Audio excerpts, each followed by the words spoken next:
समझने का प्रयास कर रहे हैं। आचार्य भगवान जो हमें समझाना चाह रहे हैं कि कैसे ये जीव भटक रहा है, किन कारणों से भटक रहा है और किन तरीकों से बाहर निकल सकता है, सब कुछ समझाया। पहले बताया कि क्यों भटक रहा है, कैसे भटक रहा है, और अब बता रहे हैं कि कैसे बाहर निकला जा सकता है। पहले की गाथाओं में, पहले की 20 गाथाओं में आचार्य भगवान ने बताया कि मोह के कारण, अज्ञान की भूल से ये जीव भटक रहा है। फिर बताया कि वो कौन सा उपाय है जिसके द्वारा ये जीव इस भटकन से दूर हो सकता है। अपनी आत्मा में रहते हुए, अपनी आत्मा के द्वारा ही, अपनी आत्मा का ही ध्यान करके हम बाहर निकल सकते हैं। आत्मा का ध्यान करना है। कैसी है वो आत्मा? फिर ये भी बताया जो कैसी है, निरत्य है, तनु मात्र है, अनंत सौख्यवान है, लोक और अलोक को देखने वाली है और अपने ही अनुभव से जिसको जाना जा सकता है, ऐसी आत्मा है। तो उन्होंने फिर पूछा कि आत्मा तो ऐसी है लेकिन इसका ध्यान कैसे करें? तो उन्होंने कहा जो तुम्हारा उपयोग बाहर भटक रहा है, उस बाहर भटकते हुए उपयोग को, जो पंचेंद्रियों के विषय में ये ध्यान लगा हुआ है, उसको पंचेंद्रियों के विषय से हटाकर अंतरंग में लगाना है।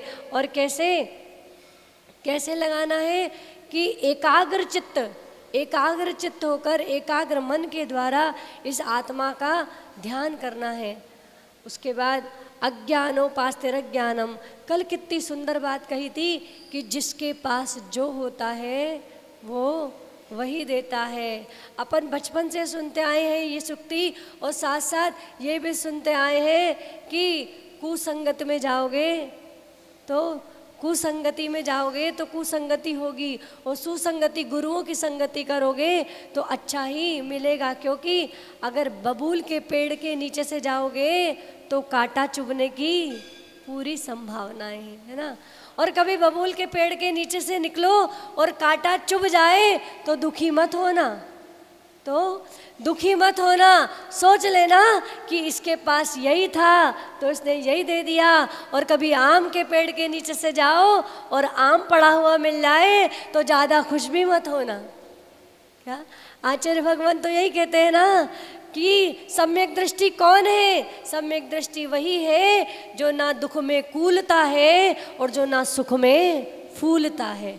ना हमें दुख में कूलना है, ना हमें सुख में फूलना है। समझ लेना, जब दुख में कूलना बंद हो जाए और जब सुख में फूलना बंद हो जाए तो समझ लेना कि शायद थोड़ी बहुत सम्यक दर्शन की तरफ हमारे चरण अग्रसर हो रहे हैं। क्योंकि कहते हैं रुपयों पैसों में दिल जब ये रोने लगे, रुपयों पैसों में भी दिल ये रोने लगे, तो समझना वहीं पर महावीर है। महल कुटिया की पीड़ा से रोने लगे, महल कुटिया की पीड़ा से रोने लगे, तो समझना वहीं पर महावीर है। महल कुटिया की, जब तुम्हें स्वयं अपने महल में आनंद ना आए, जब तुम्हें किसी की कुटिया देखकर भी लगने लगे, उसके दुख में दुख होने लगे, तो समझ लेना वहीं पर महावीर आ गए हैं, वहीं तुम्हारे सम्यक दर्शन की उत्पत्ति शुरू होने लगी है। तो आएंगे आज बड़ी ही सुंदर गाथा 24 नंबर की गाथा का हम स्वाध्याय करेंगे, अध्ययन करेंगे। पहले इसका वाचन करते हैं।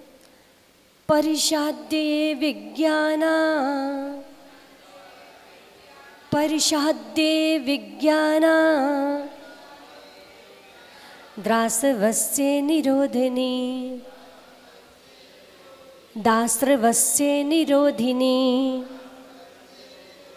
परिषाद्ये विज्ञाना द्रास्रवस्य निरोधिनी,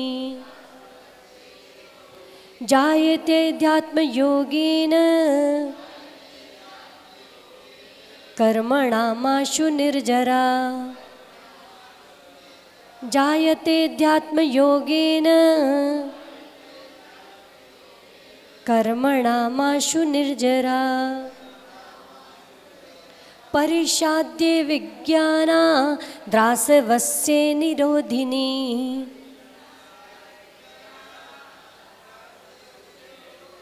एक साथ नहीं बोलते हो आप लोग। जायते ध्यात्म योगेन कर्मणामाशु निर्जरा।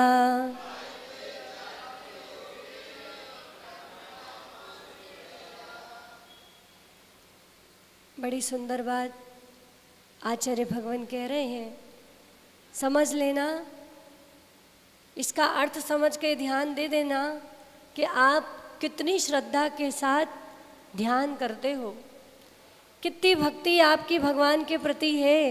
क्योंकि उन्हें कह रहे हैं अध्यात्म योगेन, जब आप वास्तव में अध्यात्म में डूबकर भगवान की सच्ची श्रद्धा, भगवान की सच्ची भक्ति में डूबकर उनका ध्यान करते हो, जो योगी ऐसा ध्यान करता है उसको क्या कह रहे, परिषाद्य अविज्ञानात्।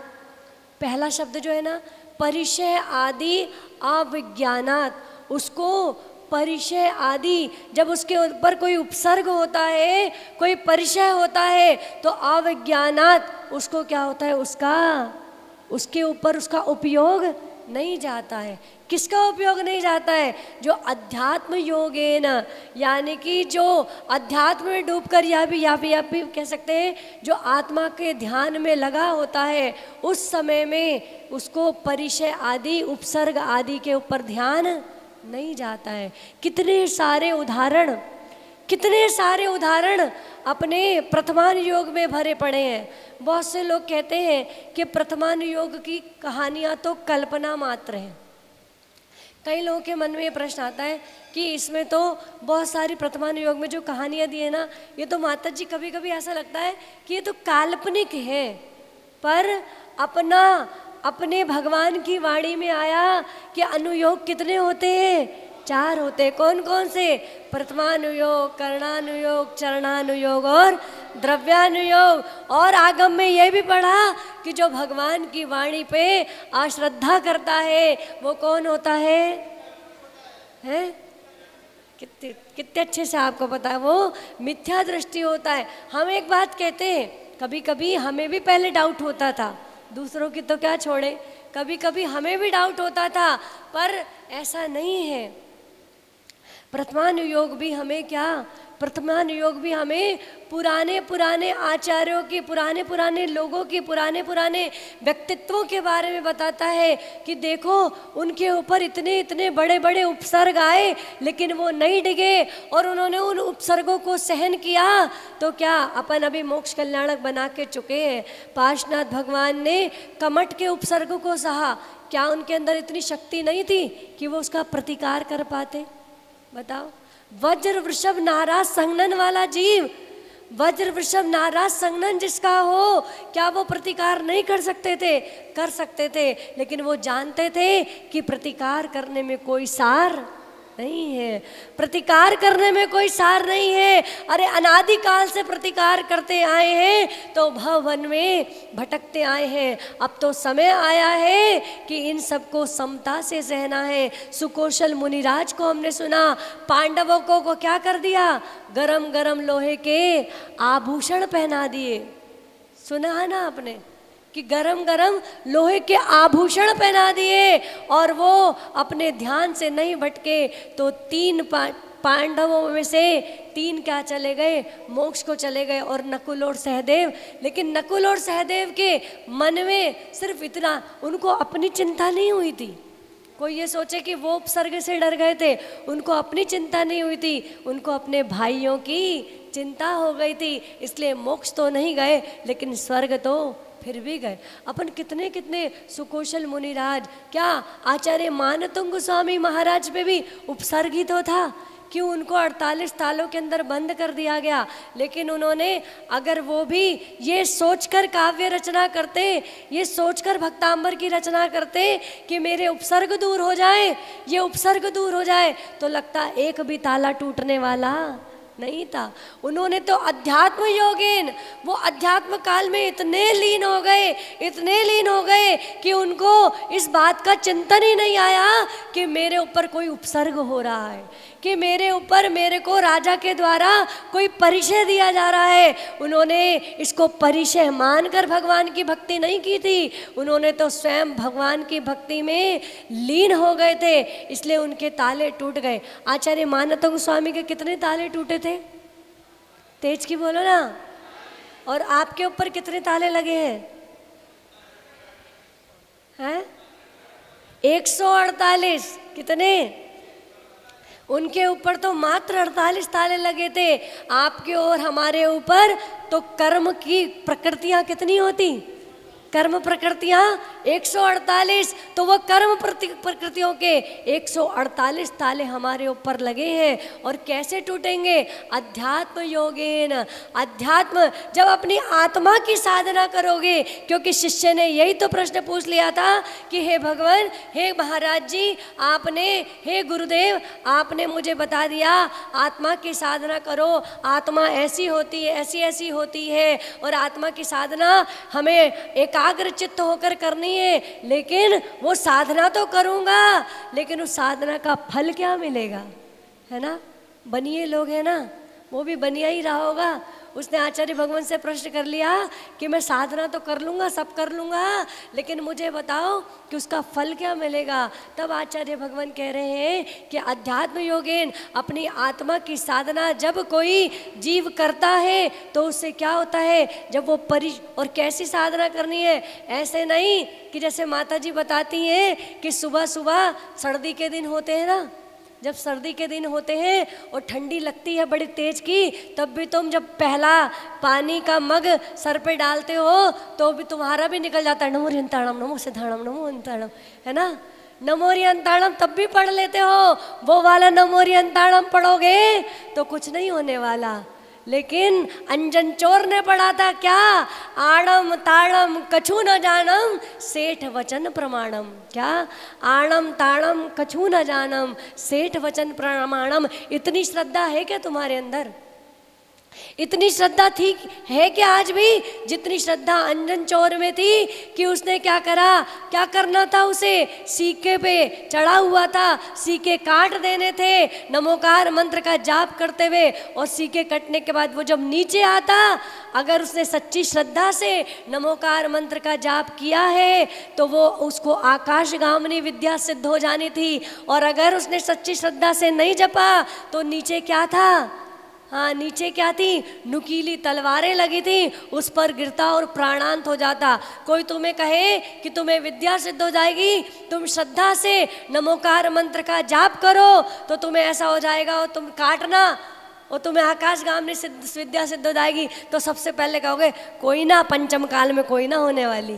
क्या सीधा कहोगे? पंचम काल में नहीं होने वाली, अपन नहीं करते। क्योंकि सच्ची बात है, ये सच्ची बात है कि अपने पास अगर कोई श्रावक आता है और वो ये कहता है माता जी व्यापार अच्छा नहीं चल रहा, माता जी बच्चे की पढ़ाई के लिए कुछ बता दो, तो सच में अगर अपन उसे कह देना सीधा सीधा कि भैया रोज एक नमोकार मंत्र की जाप किया करो, तो उसको उसके चेहरे से साफ पता चलता है कि ये संतुष्ट नहीं हुआ। क्या? ये व्यक्ति संतुष्ट नहीं हुआ इस उत्तर से। अगर उसको ये बता दिया जाए कि नमोकार मंत्र की माला फेरनी है, तो मन में सोचता है इससे क्या होता है, तो मैं रोज फेरता हूँ। सच बात है, ये कटु सत्य है, क्योंकि जो तुम्हें जन्म से प्राप्त है उसके प्रति तुम्हारा बहुमान नहीं है आज तक भी। क्योंकि कहते हैं क्या, 84 लाख मंत्रों का राजा कौन सा मंत्र है? नमोकार मंत्र। 84 लाख मंत्रों का जन्म एक अकेले नमोकार मंत्र से हुआ है, लेकिन हमारी उसके प्रति श्रद्धा नहीं बनती, हम उसको श्रद्धा से नहीं जपते। अभी प्रवचन खत्म होंगे और जिनवाणी स्तुति होगी, उसके बाद नमोकार मंत्र होगा। हम तो कभी कभी हैरान होते, हमारा 2 बार पूरा नहीं होता, लोगों का 9 बार पूरा हो जाता है? हमारा 2 बार पूरा नहीं होता, और सभा में कितने सारे लोगों का 9 बार पूरा हो जाता है। कौन से घोड़े पर बैठकर नमोकार मंत्र जपते हो? आज तक तुमने उसी घोड़े पर बैठकर नमोकार मंत्र का जाप किया है, इसलिए तुम्हारा घोड़ा सिद्धशिला की ओर नहीं ले जाता। तुम्हारा वो घोड़ा तुम्हें नरक गति, देव गति और मनुष्य गति में चक्कर लगाता रहता है, कहीं और ले जाने वाला नहीं है। अपने घोड़े को थोड़ा विराम दो, अपने घोड़े को थोड़ा रोको कि तू कहाँ दौड़ रहा है। सही दिशा दिखा, सही गति से लेके चल, क्योंकि दिशा के साथ साथ गति भी मैटर करती है। क्या? दिशा के साथ साथ गति भी मैटर करती है। तुम्हारा घोड़ा जा तो रहा हो सही दिशा में, लेकिन उसकी गति इतनी तेज हो कि तुम्हारा बैलेंस ही ना बने। घोड़े पर बैठे हो और गति इतनी तेज हो कि बैलेंस ही ना बने, तो घोड़े से गिर जाओगे। इसीलिए जब नमोकार मंत्र पढ़ो, जब तुम्हें कायोत्सर्ग करने को कहा जाए, तो कायोत्सर्ग की विधि कौन सी है? कितनी बार? 9 बार नमोकार मंत्र पढ़ो, तो कितनी सांसों में पढ़ो? हाँ, पता तो तुम्हें सब कुछ है, किताबों में तुमने सब कुछ पढ़ रखा है, लेकिन तुम्हारा ज्ञान वही है जैसे आजकल के बच्चे किताबों में सब पढ़ लेते हैं, लेकिन वास्तविकता में, यथार्थ में कुछ नहीं आता। बहुत बहुत बेकार लगता है। सच में दिल में इतनी चोट सी लगती है जब कोई बच्चा, कोई पेरेंट अपने बच्चे को लेकर आते हैं और उसके बारे में अच्छी अच्छी बातें बताते हैं। माता जी ये डिग्री पढ़ ली, यहाँ से गोल्ड मेडल मिला है, यहाँ से ये मिला है, यहाँ से वो मिला है, और जब उसका परिचय कर रहे होते हैं ना, और क्योंकि क्या होता है, माँ बाप को खुशी होती है बड़ी अंदर से, उनको अपने बच्चों का परिचय देते वक्त बड़ी खुशी हो रही होती है, तो बहुत बोलते हैं माता जी ऐसा, माता जी ऐसा, ये होता। और वो जो बच्चा होता है ना, वो धीरे से आंख दिखाता, चुप रहो ना, मैं बता रहा हूँ। क्या कई बार हमने देखा है कि बच्चे ऐसे होते हैं, तो तुम चुप रहो ना, बता रहा हूँ ना, मैं बता रहा हूँ, चुप कम बोलो। कई बार हम, ये कटु सत्य है, और हमें देखकर ऐसा लगता है कि ऐसी पढ़ाई का क्या फ़ायदा, ऐसी पढ़ाई का क्या फ़ायदा। क्योंकि माता जी बड़ी अच्छी बात कहती हैं, हम उन किताबों को सख्त जब्ती समझते हैं, हम उन किताबों को सख्त जब्ती समझते हैं जिन्हें पढ़ पढ़ के बेटा बाप को खपती समझते हैं, मतलब कि पागल समझते हैं। आजकल की पढ़ाई वही है, आजकल बच्चे पढ़ तो लेते हैं, लेकिन जितना पढ़ते हैं उतना ही माँ बाप को पागल समझने लगते हैं कि हमें सब कुछ आता है, इन्हें कुछ नहीं आता है। सोचो तुमने क्यों पढ़ाया था उन्हें, और वो क्या पढ़कर आ गए। संस्कार पढ़ाने थे, तुमने सिर्फ किताबें पढ़ा दी, किताबों में पढ़ लिया, बचपन से पढ़ते आए किताबों में कि प्रातः उठते ही माता पिता के पैर छूने चाहिए। क्या किताब में क्या पढ़ा था? सुबह उठकर माता पिता के पैर छूने चाहिए, सुबह उठकर माता पिता को जय जिनेंद्र करना चाहिए। कितनों की औलादे कर रही, सच सच बताना? एक की कर रही। कितनों की औलादें कर रही, सुबह उठकर माता पिता के पैर छू रहे, कितनों के बच्चे छू रहे, कितनों के बच्चे सुबह उठकर माता पिता को जय जिनेंद्र कर रहे? कोई नहीं कर रहा। सिर्फ किताबी पढ़ाई है, सिर्फ किताबों में पढ़ रहे हैं, जीवन में कुछ नहीं घट रहा है। सिर्फ बच्चों की नहीं, तुम्हारी भी यही हालत है। सिर्फ इष्टोपदेश पढ़कर जा रहे हो, जीवन में कुछ भी घटित नहीं हो रहा है। समझ लेना, पढ़ना, और ये पढ़ना भी ऐसा ही हो रहा है, आगे पाठ पीछे, तेज की बोलो, आगे पाठ पीछे सपाट। तो आगे पाठ पीछे सपाट होता जा रहा है, तो जब तक होता रहेगा तब तक भी घूमते रहोगे, चक्कर लगाते रहोगे। समझ लेना, जिस दिन परिवार में रहते हुए भी दुख महसूस ना हो, कष्ट की बात नहीं कर रहे, आपको बताया था ना, कष्ट और दुख में अंतर होता है। कष्टों की बात नहीं, जब सम्यक दृष्टि वो है जिसे दुख भी दुख जैसा नहीं लगता। सुकौशल मुनिराज, क्या पैर खाया जा रहा है, शरीर खाया जा रहा है, लेकिन कष्ट महसूस नहीं हो रहा है। हमारे सामने की वास्तविक घटनाएं, हम बड़े गांव में थे, वहाँ पे एक माता जी थी, निर्मोही माता जी, चुल्लिका माता जी थी। दोनों पैर खराब थे उनके, हो गए थे समय, धीरे धीरे काफ़ी बड़ी उम्र हो गई थी उनकी। अपने टाइम पे उन्होंने तब की वो MPhil वगैरह पढ़ी हुई थी, खूब अच्छा ज्ञान था उन्हें।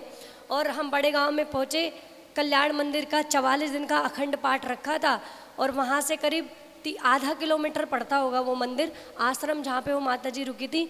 एक दिन सुबह सुबह पता चला, शोर मचा पूरे बड़े गांव में कि निर्मोही माता जी के कमरे में आग लग गई। अब क्या हुआ था, सर्दियों के दिन थे, तो एक जो उनकी देख रेख करती थी महिला, वो सुबह सुबह अपने घर जाती थी, रात भर उनके पास रहती थी, सुबह सुबह अपने घर जाती थी।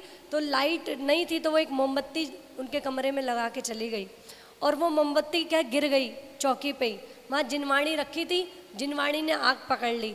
तो उन माता जी ने जिनवाणी बुझाने के लिए वो जिनवाणी अपने हाथ में ले ली, और वो माता जी चल तो पाती नहीं थी, व्हील चेयर से चलती थी वो माता जी। तो वो जिनवाणी उन्होंने हाथ में लगी, उसे बुझाने लगी, तो जिनवाणी तो नहीं बुझ पाई, उनके कपड़ों ने आग पकड़ ली और वो माता जी जल गई। सुबह सुबह उनके कमरे में से जब धुआं निकलते हुए देखा तो सब लोग गए, आग वाग बुझ चुकी थी आग तो तब तक, लेकिन वो माता जी पूरी पीछे से पूरी जल चुकी थी और आधा हिस्सा उनका पूरा जल गया था। आधा ठीक था पर आधा हिस्सा पूरा जल गया था और पीछे से पूरी जल गई थी। और जब उनके कमरे में पहुँचे, क्योंकि वो अपनी जगह से तो नहीं हिली थी, क्योंकि पैर तो चलते नहीं थे उनके, वो अपनी जगह पर ही बैठी थी, और पूरे में धुआं धुआं ऐसा हो रहा था। और जब उनके कमरे में पहुँचे तो वास्तव में वो दृश्य देखने लायक था, वो मुस्कुरा रही थी। और जब उनसे प्रश्न, माता जी आपको तकलीफ नहीं हुई, तो उन्होंने पहला शब्द यही निकाला था, पांडवों को भी तो गरम गरम आभूषण पहना दिए थे। क्या ये पंचम काल का दृश्य है? अगर आपको लगता है कि पंचम काल में इतनी साधना नहीं हो सकती, तो वास्तविक है ये पंचम काल का दृश्य अपनी आंखों से देखा। उन माता जी ने कहा, अरे पांडवों को भी तो गरम गरम आभूषण, लेकिन ठीक है थोड़ा थोड़ा समय बीता, थोड़ी वेदना हुई, माता जी ने देखा थोड़ा बहुत उनका बाहरी उपचार, ऐसा नहीं कि उनको कोई दवाइयाँ खिलाई गई या कुछ किया, उनको बाहरी उपचार थोड़ा बहुत कराया गया, क्योंकि बहुत ज़्यादा धीरे धीरे वो जख्म बहुत ज़्यादा पकने लगे थे, तकलीफ़ होने लगी थी, तो बाहरी उपचार कराया। लेकिन बहुत अच्छी समाधि करके वो गई। तो अपन ऐसा नहीं है जो हमने प्रथमानुयोग में पढ़ा है वो सब काल्पनिक है, ये सच बात है कि हमारे मुनिराजों ने कैसे कैसे परिचय सहे और उन परिचयों को समता से सहा, तो आज अपनी आत्मा के सच्चे सुख की उन्होंने प्राप्ति की है। तो आएंगे आचार्य भगवान क्या कह रहे हैं, आध्यात्म योगेन, यानी कि अपनी आत्मा के ध्यान करने से क्या होता है, परिचय आदि विज्ञानात, परिचय आदि जो उपसर्ग हैं, परिचय हैं, उनका क्या होता है, उनके ऊपर ध्यान नहीं जाता है। और वो ध्यान नहीं जाने से क्या होता है, आश्रवस्य निरोधिनी, यानी कि आश्रव का निरोधन करने वाली। आश्रव किसे कहते हैं, कर्मों के आने के द्वार को क्या कहते हैं। ऐसा होता होगा ना, अपनी आत्मा में एक दरवाजा लगा होता होगा, है ना, ऐसे आपने तो कहा कि कर्मों के आने के द्वार को आश्रव कहते हैं, तो अपनी आत्मा में एक दरवाजा होगा, वहाँ से क्या होते होंगे, कर्म आते होंगे। अपनी आत्मा कहाँ से कर्मों का वो करती है, सब जगह से, है ना, कोई दरवाजे की व्यवस्था नहीं है। लेकिन क्या, कौन से परिणाम, राग और द्वेष रूपी परिणाम क्या है, आश्रव का कारण है। तो आश्रव को कैसे रोका जा सकता है, आश्रव को कैसे रोका जा सकता है? संबर से, है ना, दरवाजा बंद कर दो, ताला लगा दो उसमें। दरवाजे में ताला लगाने से मतलब क्या है, वो जो परिणाम जिनके कारण आश्रव हो रहा था, कौन से परिणाम अभी बताया हमने आपको, राग और द्वेष रूपी जो परिणाम है, उन परिणामों को रोक देना आश्रव निरोधिनी। तो क्या कह रहे हैं, जो कर्मों का आने के जो कारण थे वो रुक गए, उससे क्या हो रहा है, कर्मणाम आशु निर्जरा। आशु का मतलब क्या होता है, हमारा गला थोड़ा बैठा हुआ है तो हमें लग रहा है थोड़ा, हो सकता है कोई कोई शब्द कम समझ में आ रहा हो। आशु का मतलब क्या होता है, शीघ्र। आपने सुना होगा ना, आशु कवि हैं, ये तो सुना है, ये आशु कवि हैं, बैठे बैठे कविताएं बना देते हैं, उन्हें कहते हैं आशु कवि। आशु का मतलब होता है शीघ्र। तो जब कोई अपने आत्मा के ध्यान में लीन हो जाते हैं, और इतना लीन हो जाते हैं, इतना लीन हो जाते हैं कि उन्हें परिचय आदि कर भी ध्यान नहीं जाता है तो उससे क्या होता है कि आश्रव जो कर्मों के आने में कारण है वो आश्रव का निरोध हो जाता है, और आश्रव का निरोध होने से कर्मणा आशु निर्जरा, अपने जो पहले से बंधे हुए कर्म है उनकी बहुत जल्दी जल्दी क्या होती है, उन कर्मों की निर्जरा होने लगती है। तो जब शिष्य ने प्रश्न पूछा कि आत्मा का ध्यान करने का फल क्या है, तो उन्होंने कहा कि आत्मा का ध्यान करने से क्या होता है, जो हमारे पूर्व में या अभी जो हम प्रतिदिन प्रतिक्षण जिन कर्मों का आश्रव कर रहे हैं उन कर्मों की निर्जरा होने लगती है। लेकिन साथ में उन्होंने क्या कहा, अध्यात्म योगेन, अध्यात्म योगेन यानी कि आपको अपनी आत्मा में कितना लीन होना है,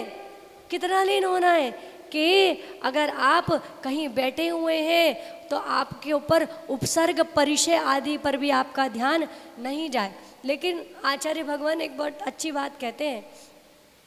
आचार्य वर्धमान सागर महाराज जी, कभी हम उनके पास बैठे थे तो हमने पूछा, आचार्य श्री सामायिक जब करते हैं तो कभी कभी क्योंकि हमें डिस्क प्रॉब्लम है तो डिस्क प्रॉब्लम के कारण पूरे टाइम सीधा नहीं बैठ पाते हैं, है ना, कमर में दर्द होने लगती है। उसके अलावा तो आचार्य भगवान ने कहा कि एकदम सीधा ऐसा स्ट्रेट बैठ जाना, आंख बंद करके बैठ जाना और बिल्कुल ऐसा बैठ जाना, यही ध्यान नहीं है। अगर आप ऐसा ध्यान करने बैठ रहे हो तो हो सकता है कितनी बार तो आपका ध्यान इसी पे जा रहा हो कि मुझे सीधा बैठना है, क्या कितनी बार तो ध्यान इसी पे जाएगा कि मुझे सीधा बैठना है, सीधा बैठना है, नहीं ऐसे नहीं होना, ऐसे नहीं होना, सीधा बैठना है। बोले नहीं, आपका शरीर पर ध्यान ही ना जाए, आपका अपनी काया की तरफ ध्यान ही ना जाए। वो कैसी हो रही है, वो सीधी है कि वो थोड़ी, अपन क्या कहते हैं एकदम सीधे बैठो, रीढ़ की हड्डी बिल्कुल सीधी होनी चाहिए। ये हाँ, जब आप शुरू में ध्यान करने बैठो तब हो सकता है कि आप वैसा ध्यान तब उस अवस्था में बैठो, लेकिन उसके बाद आपका ध्यान इस पे नहीं जाना चाहिए कि बार बार घूम फिर के ध्यान जाए, कमर की हड्डी सीधी करो, सीधे बैठना नहीं। ऐसा ध्यान करो कि आपका अपनी काया के ऊपर, क्योंकि कायोत्सर्ग का मतलब क्या है, कायोत्सर्ग, काया प्लस उत्सर्ग, क्या शब्द है, संधि विच्छेद करोगे, काया प्लस उत्सर्ग, यानी कि काया से उत्सर्ग हो जाना, काया के प्रति अपना ध्यान का हट जाना, वही कायोत्सर्ग है। तो आप भी ध्यान तो करते हो, माला तो करते हो, जाप तो करते हो, सब कुछ करते हो, लेकिन ध्यान कहाँ रहता है, ध्यान कहाँ रहता है, काया पे रहता है या कायावान पे रहता है, किस पे रहता है, काया, तेज की बोलो ना, काया पे रहता है, कायावान पे रहता है। लेकिन आचार्य भगवान ने क्या कहा, हमें ना धनवान बनना है ना कायावान बनना है, हमें क्या बनना है, हाँ बार बार बोलना है वो आपको, ये सूत्र है। एक दिन आपको सूत्र दिया था कि जो प्राप्त है वही, किसने घर जाके सोचा था, नहीं सोचा था, हमें पता है यहीं पर, क्योंकि 3 तरह के श्रोता होते हैं, बाबूजी ने सोचा था 3 तरह के श्रोता होते हैं।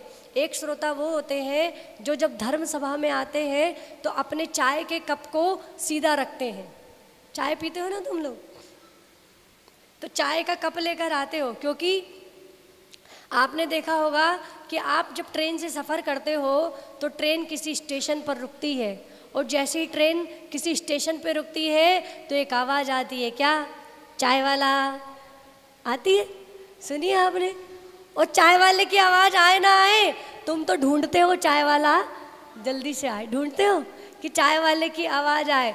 तो स्टेशन पर जब चाय गाड़ी रुकती है तो आवाज़ आती है चाय वाला। ऐसे ही ये चातुर्मास भी एक स्टेशन है जिस पे गाड़ियाँ आकर रुकती हैं। कौन सी, सृष्टि भूषण रूपी एक्सप्रेस रुकी है इस बार, कौन सी, गुरु माँ सृष्टि भूषण एक्सप्रेस आपके टीकमगढ़ में आके रुकी है, और तुम्हें कौन सी, जिनवाणी की, जिनवाणी रूपी अमृत की चाय पिला रही है, सुबह भी पिला रही है, शाम को भी पिला रही है। लेकिन तुम पे डिपेंड करता है कि तुम चाय को कितना भर के ले जाते हो, क्योंकि कुछ लोग आते हैं जो अपने कप को सीधा रखते हैं, जितना सुनाया जाता है सब भर के लेके जाते हैं और दिन भर चुस्कियाँ लगा लगा के पीते हैं। और कुछ आते हैं जो अपने कप को उल्टा रखते हैं, कुछ भी सुना लो, कुछ भी सुना लो, हमें कोई फर्क नहीं पड़ता। और कुछ आते हैं जो अपने कप को तिरछा रखते हैं। तिरछा पता है? एक ने सीधा रखा, एक ने उल्टा रखा, एक ने तिरछा रखा। अब तिरछे का मतलब क्या होता है? जब यहाँ से सुनाया जाता है ना, जब यहाँ से सुनाया जाता है तो गर्दन ऐसे हिलती है, आह बड़ा आनंद आ रहा है, सब कुछ बिल्कुल एकदम अंतरंग में उतर रहा है। अभी ऊपर आएंगे कमरे में और सीधा दीक्षा का श्रीफल चढ़ाएंगे, है ना। चेहरों से तो बिल्कुल ऐसे ही लगता है तुम्हारे, लेकिन क्या है, हम जानते हैं कि आप अपने कप को तिरछा रख के बैठे हो। यहाँ से जितना सुनाया जाता है सब भरते जाते हो, और जैसी सभा खत्म होती है तो सारा लुढ़क के बाहर निकल जाता है। अपने को लुढ़का के बाहर नहीं निकलना है, हमें तो एक एक कर कर चुस्कियाँ ले लेकर बड़ा आनंद लेना है, क्योंकि हमें बड़ी मुश्किल से ये पर्याय मिली है। आज आचार्य भगवान कह रहे हैं कि ध्यान के योग में इतना लीन हो जाओ, इतना लीन हो जाओ कि तुम्हें घर के, परिवार के, व्यापार के उपसर्ग नज़र नहीं आए। और जब कोई व्यक्ति इतना ध्यान करता है तो उसके कर्मों की निर्जरा शीघ्र शीघ्र होने लगती है। तो हम भी हे गुरुमा, हम घर में रहें, हम परिवार में रहें, हम संसार में रहें, लेकिन संसार के दुख हमें दुख से नज़र ना आए, क्योंकि जिस सम्यक दृष्टि को उपसर्ग नज़र नहीं आते, हमारे जीवन में भी वो अवस्था हम प्राप्त कर सकें। इन्हीं भावनाओं के साथ जब बोलिए आचार्य भगवान वर्धमान सागर जी महाराज की, आर्य का रत्न सृष्टि भूषण माता जी की। बोलो आर्य का रत्न